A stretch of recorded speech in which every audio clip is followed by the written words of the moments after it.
Good morning. I'm Harley Schlanger from the LaRouche Organization with the daily update for October 13th, 2021.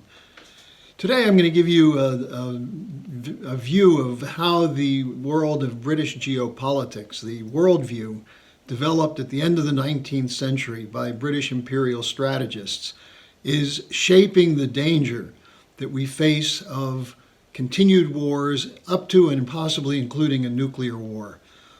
This is a real danger. It comes from the ongoing disintegration of the Western unipolar world, and it's crucial that people actually think about these things beyond slogans and catchphrases and develop a sense of a historical perspective, because history is shaped by longer arcs, and these longer arcs are shaped by ideas. Some of these ideas are perverted, even satanic, such as the British idea of eugenics and overpopulation. Some of the ideas are suppressed, the good ideas, such as those of Lyndon LaRouche. So I want to give you a broader strategic picture of what we face at present. Many of you are clearly affected by the increase in energy prices. We're seeing the prices go through the roof, and we're given all sorts of nonsensical explanations, but there's a real explanation. The Green New Deal, the phony narrative that we're producing too much carbon and the carbon is heating the earth, and that's why we have to get rid of fossil fuels, stop eating meat, and so on. As the London Economist, the mouthpiece for the City of London, said, get used to it. This is the future. We've reached the end of the era of hydrocarbons.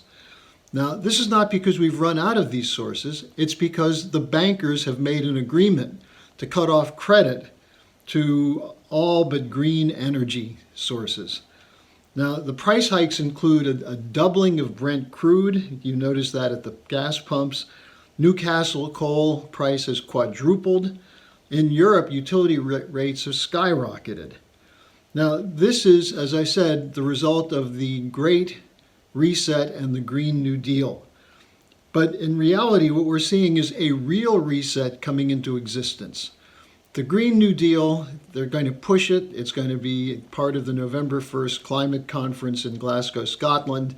It's part of the Biden infrastructure bill. It's written into the European Union policy, but it's not going to work because, first of all, it won't work.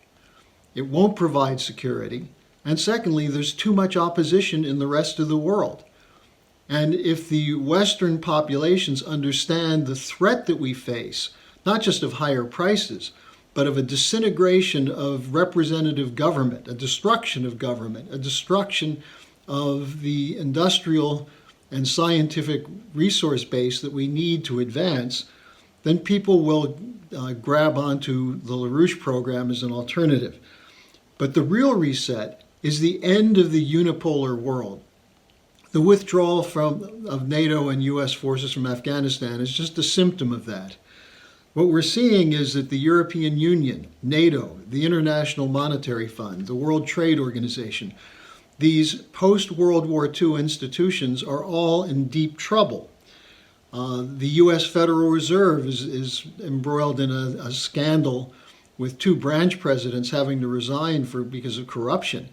But the bigger corruption is still ignored by the media, which is the unbelievable amounts of liquidity that are being pumped into a bankrupt system. It's like giving blood transfusions to a corpse. Now, at the same time this is happening, we're seeing the emergence of new institutions, the Shanghai Cooperation Organization, the Eurasian Economic Union, the BRICS, the Belt and Road Initiative, the Russia-China Partnership. These are all oriented toward the future. Real production, infrastructure development, science and technology. Now, instead of embracing this and trying to work with it, what are Western politicians doing? And by Western politicians, I don't just mean the elected officials, but I mean the institutions, the think tanks, the government agencies, whether it's the Defense Department, the Justice Department, the CIA, the intelligence agencies, MI6, especially the British-oriented and British-controlled institutions. How do they respond to the end of the unipolar era? Pivot to Asia. the slogan, "We need a free and open Indo-Pacific," and the charge that Russia and China are aggressive and malign powers trying to take away your freedom. Now, what has been done to enforce this is a new security pact, AUKUS, Australia, UK, US, the Quad countries who are going to begin some military maneuvers in the Indo-Pacific, and the idea of an Asian NATO with German and French and United Kingdom naval forces backing up those of the United States in the region. Now, there's a very interesting article by Pepe Escobar a couple weeks ago. He's a geostrategic analyst, and he quoted a professor, Glenn Deason, who wrote a book called "Europe is the Western Peninsula of Greater Eurasia." And his argument is that there's an unstoppable movement in the world of integration of the Eurasian nations. This is precisely what Helga Zeppler-Roush has been arguing since the 1990s, that not only is it unstoppable, but it's good for those countries and it's good for the world. Eurasian integration, as Deason writes, is based on a new strategic industrial policy, transport corridors, and financial arrangements. In other words, funding for development. And this is based on a future integration, not just of the Asian part, but of Europe with Asia. Now, this, as the Western thinkers, so-called, recognize, is a threat to Atlanticism and the idea of the unipolar world, the idea of a rules-based order, defended and advanced by US and NATO military power. Now, this was recognized, is obviously recognized by leading figures, that Eurasian integration is a threat to this rules-based order, the unipolar world, not a positive development. And this goes back to the theories of Mackinder, who developed the idea of British geopolitics on behalf of the City of London. It was updated by people such as Zbigniew Brzezinski and Samuel Huntington with his Clash of Civilizations. Instead of looking at the potential for global development based on sovereign nation states, they say, no, the sovereign nation state is the threat. And we need to subordinate the power of sovereign nations to a globalist institution, including a central banker's dictatorship, including a Green New Deal enforced by banks and military, because that's what Davos and the World Economic Forum are talking about. And this is clearly recognized as a threat by the military-industrial complex, as indicated by a comment made in a speech the other day that was reported in Breaking Defense News by Major General Brad Garricky, who's the U.S. Director for Strategy, Plans, and Policy. And here's what he said. He said, "I would argue that the land domain is the essential domain, not the sea domain, even though there's a huge discussion in the military about beefing up the naval operations in the Indo-Pacific." So he said you have to keep focused on the essential domain, the land domain. He continues, quote, "It is Asia that is the prize, and that's where economic, military, social information power is going to primarily emanate from over the next century," unquote. That's one of the military planners, that we must be prepared for wars in Asia because that's where the power is coming from. And implicit in his statement is that that's opposed to the interests of the United States. Nothing could be further from the truth. We're not dealing with a uniform Soviet empire or a communist empire anymore, despite all that you read in the papers and from especially Republican politicians, but also Democrats as well. The threat is coming from the disintegration of the Atlantic world. We have an emerging decoupling of Europe with the United States. There are internal divisions that are breaking apart the European Union, which is good because the European Union is a fraudulent enterprise. And there's turmoil within Western states, not caused by polarization by race, gender, and so on, but because of the failed neoliberal policies that are reducing the ability of people to make a living, reducing the security, and are causing increased amounts of the budget to go into military and intelligence operations rather than necessary things such as infrastructure, education, and healthcare.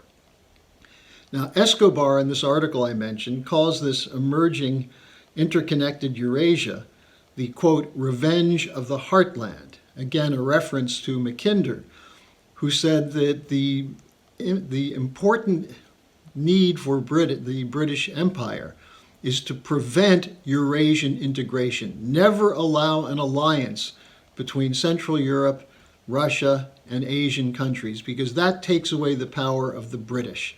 And that's essentially the underlying theme of Brzezinski's Arc of Crisis, Huntington's Clash of Civilizations, and the Asia pivot of Obama, now being carried through by Biden.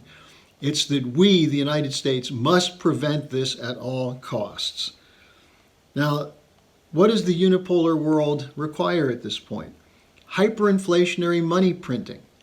How does that help people in the United States? It doesn't.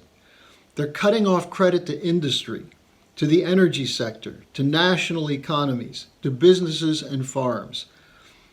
And at the same time, they're ramping up geopolitical conflict with regional wars and military buildup. And necessary to do all of this is austerity. That's what we have to fight. And if you have this strategic picture I've just presented, you realize that your enemy is not sitting in China or Russia or Iran or Venezuela.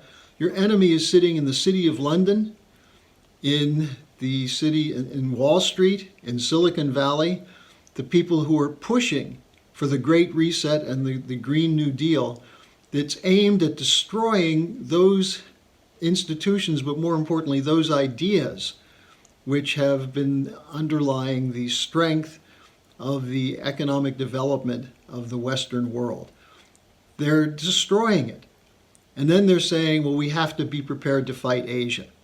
Well, we have a different idea. And the LaRouche organization has just produced a pamphlet called The Coming U.S. Miracle on the New Silk Road. And it develops the whole idea of how we can collaborate with the forces behind Eurasian integration for the benefit of the United States as well as for those countries. We don't need wars. We don't need austerity. We don't need money pumping into zombie corporations and brain-dead financial institutions. We don't need more money in the hands of swindling speculators. We need the physical economic policies of the American system as developed most recently and fully by Lyndon LaRouche. You can get a copy of this pamphlet online at the LaRouche organization, and we'd like you to order some to distribute. And when you order them, you can make a contribution if you wish, because we have to pay for printing them and sending them out. But this is what should be the basis of discussion, as opposed to arguing what is the best way to stop Russia and China from unifying. They're only working together because at this point they see the West as an existential threat to them.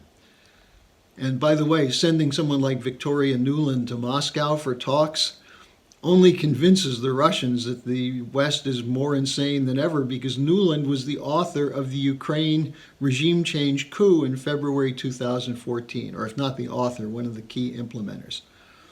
So I made this broader strategic presentation because I want to make sure that our viewers are clear that we're dealing with tremendous historic dynamics that go back hundreds of years. And that when we say we're fighting to preserve and defend Western civilization, that's not an exaggeration. That's the strategic reality that we all face. So thanks for joining me today. I'll be back again tomorrow.